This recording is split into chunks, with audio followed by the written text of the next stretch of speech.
Третата тема на денешната билтен пресконференција е полициската акција Детонатор. Би сакале да повториме дека Социјалдемократскиот сојуз ја поддржува секоја искрена борба против криминалот и корупцијата. Но сакаме да го констатираме следново.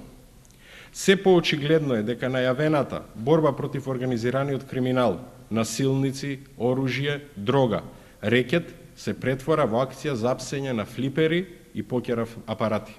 Веќе неколку дена редовните обврски на Управата за јавни приходи и Пазарниот инспекторат за пломбирање на дуќани и давање мандатни казни ни се представуваат како дел од големата акција Детонатор. Сакам уште еднаш да ја запрашаме власта, кој ќе сноси кривична или политичка одговорност за прикривање или занемарување на овој криминал. Јасно е дека целиот овој систем на пренесување преку граница на овие веќе 1000 апарати, слободното функционирање на нелегалните казина, но и толерирањето на насилство, уцените и рекетот, за кои високите функционери на власта или знаеле, или морале да знаат, зашто треба да поднесат или кривична, или политичка одговорност.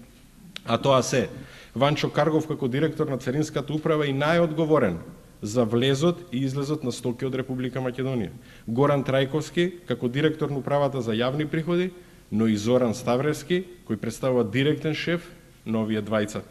Дополнително, за масовниот криминал на територијата на цела Република Македонија, Министерката за внатрешни работи Гордана Јанкуловска или знае, или мора да знае зашто исто така треба да сноси или кривична, или политичка одговорност.